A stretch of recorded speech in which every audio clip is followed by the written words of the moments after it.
মৰমৰ ছাত্ৰ-ছাত্ৰীসকল, আজিৰ এইটো ভিডিঅ'ত আলোচনা কৰিম পঞ্চম শ্ৰেণীৰ আমি আৰু আমাৰ পৰিৱেশৰ লেসন 7ৰ অসমৰ সংস্কৃতি নামৰ পাঠটিৰ সকলো পাঠভিত্তিক প্ৰশ্ন উত্তৰ আৰু পৰীক্ষাত আহিবলগীয়া গুৰুত্বপূৰ্ণ প্ৰশ্ন উত্তৰসমূহ অতি সহজ আৰু চুটিকৈ আলোচনা কৰিম।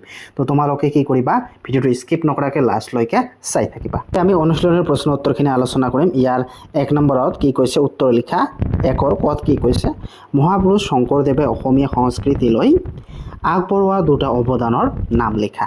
তো ইয়াৰ উত্তৰত তোমালোকে লিখিবা, মহাপুৰুষ শংকৰদেৱে অসমীয়া সংস্কৃতিলৈ আগবঢ়োৱা দুটা অৱদান হৈছে সত্ৰীয় নৃত্য আৰু ভাওনা। তো ছাত্ৰ-ছাত্ৰীসকল, তোমালোকৰ কাৰণে উত্তৰবিলাক একেবাৰে চুটিকৈ আনিছোঁ যাতে তোমালোকৰ মুখস্থ বা মনত ৰখাত সুবিধা হয়। তো তোমালোকে কি কৰিবা, মোৰ চেনেলত যদি নতুন আহি থাকে তেনেহ'লে ছাবস্ক্ৰাইব কৰি দিবা এনেকুৱা ধৰণৰ ভিডিঅ' পাই থাকিবলৈ। তো ছাত্ৰ-ছাত্ৰীসকল, তোমালোকে অকল এইখিনি লিখিলেও তোমালোকে নাম্বাৰ পাই যাবা, সত্ৰীয় নৃত্য আৰু ভাওনা। আৰু যদি তোমালোকে ফুল মাৰ্ক পাব বিচৰা, যদি তোমালোকে ভাল ষ্টুডেণ্ট হিচাপে তোমালোকে ছাৰৰ ওপৰত প্ৰেজেণ্টেশ্যন কৰিব বিচৰা, তেনেহ'লে তোমালোকে গোটাইখিনি লিখিলে ভাল হ'ব। এনেকৈ লিখিবা, মহাপুৰুষ শংকৰদেৱে অসমীয়া সংস্কৃতিলৈ আগবঢ়োৱা দুটা অৱদান হৈছে সত্ৰীয় নৃত্য ভাওনা। তাৰপিছত কুৱেশ্যন খত কি কৈছে, চাৰিবিধ ডিঙিত পিন্ধা অসমীয়া গহনাৰ নাম লিখা। কি কৈছে ইয়াত, মহিলাসকলে বা ছোৱালীসকলে যে ডিঙিত সাজ পিন্ধে বা গহনা পিন্ধে, এই চাৰিবিধ তোমালোকক গহনাৰ নাম লিখিব দিছে। তো তোমালোকে লিখিবা কি, গলপতা, জোনবিৰি, মাদলি আৰু হাতচাৰি। তোমালোকে এনেকৈ লিখিবা, চাৰিবিধ ডিঙিত পিন্ধা অসমীয়া গহনাৰ নাম হৈছে গলপতা, জোনবিৰি, মালদি আৰু হাতচাৰি। তাৰপিছত কুৱেশ্যন গত কি কৈছে, তিনিবিধ নৃত্যৰ নাম আৰু তাৰ লগত জড়িত তিনিবিধ বাদ্যযন্ত্ৰৰ নাম লিখা। তো তোমালোকে উত্তৰত লিখিবা কি, তিনিবিধ নৃত্যৰ নাম আৰু নৃত্যৰ লগত জড়িত বাদ্যযন্ত্ৰৰ নাম হৈছে বিহুগীত। তো ইয়াৰ লগত কি বাদ্যযন্ত্ৰ থাকে, ঢোল।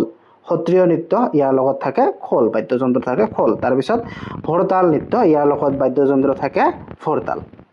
তো তোমালোকে আশা কৰোঁ তোমালোকে এইকেইটা মনত থাকিব। বিহুৰ লগত কি থাকে, ঢোল। সত্ৰীয় নৃত্যৰ লগত খোল আৰু ভৰতালৰ লগত থাকে ভৰতাল নৃত্যৰ লগত থাকে ভৰতাল। তাৰপিছত কুৱেশ্যন ঘত কি কৈছে, চাউলৰ গুড়িৰ পৰা প্ৰস্তুত কৰা চাৰিবিধ খাদ্যবস্তুৰ নাম লিখা। তো তোমালোকে যে ভাত খোৱা, এই ভাত খোৱা চাউলৰ পৰা যে চাৰিবিধ খাদ্যবস্তু হয়, এই চাৰিবিধ খাদ্যবস্তু তোমালোকক নাম লিখিব দিছে। তো তোমালোকে উত্তৰত এনেদৰে লিখিবা, চাউলৰ গুড়িৰ পৰা, চাউলটো গুড়ি কৰিলে যে চাৰিবিধ কি চাৰিবিধ খাদ্য প্ৰস্তুত কৰিব পাৰি বা খাদ্য বনাব পাৰি। চাউলটো গুড়ি কৰাৰ পিছত, তো চাউলটো গুড়ি কৰাৰ পিছত কি তেল পিঠা বা পিঠাগুড়ি, তেল পিঠা, ঘিলা পিঠা আৰু টেকেলি পিঠা।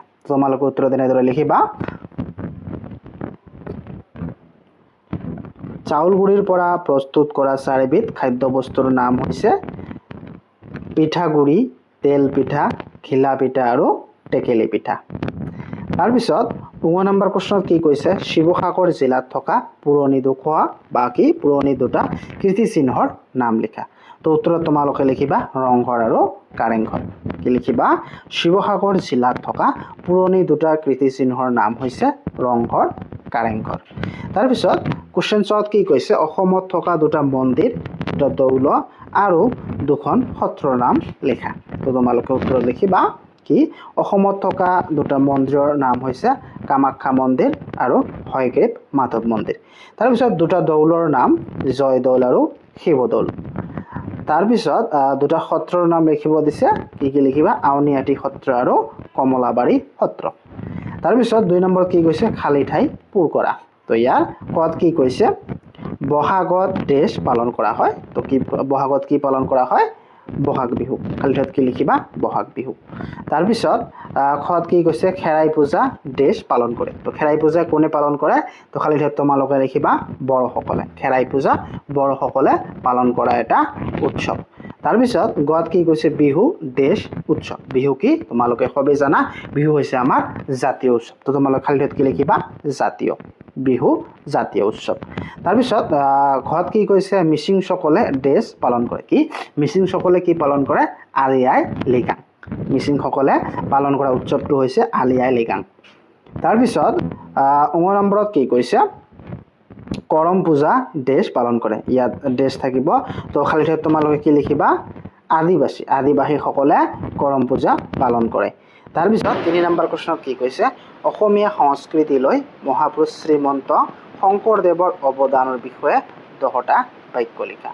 তো তোমালোকে এনেদৰে লিখিবা কি, অসমীয়া সংস্কৃতিলৈ মহাপুৰুষ শংকৰদেৱৰ অৱদান উল্লেখযোগ্য। তেখেত বৈষ্ণৱ ধৰ্ম প্ৰচাৰ কৰি অসমীয়া সমাজক সমন্বয়ৰ দোলেৰে বান্ধিলে। মহাপুৰুষ শংকৰদেৱ অবিহনে অসমীয়া সংস্কৃতিৰ কথা ভাবিব নোৱাৰি। তেখেত কীৰ্তন, দশম গীত, মাত, ভাওনা সভা, নামঘৰ আৰু খোল তালকে ধৰি ভিন্ন বাদ্যযন্ত্ৰ আদিৰ সৃষ্টি কৰি অসমৰ সংস্কৃতিৰ বৰ ঘৰটি উজ্জীৱ কৰি থৈ গৈছে। মহাপুৰুষ শংকৰদেৱৰ সৃষ্টি কৰা নামঘৰক জাতীয় নাটশালা কোৱা হয়, য'ত ভাওনা সভা উপৰিও সমাজক আগুৱাই নিয়াৰ চৰ্চা চলে।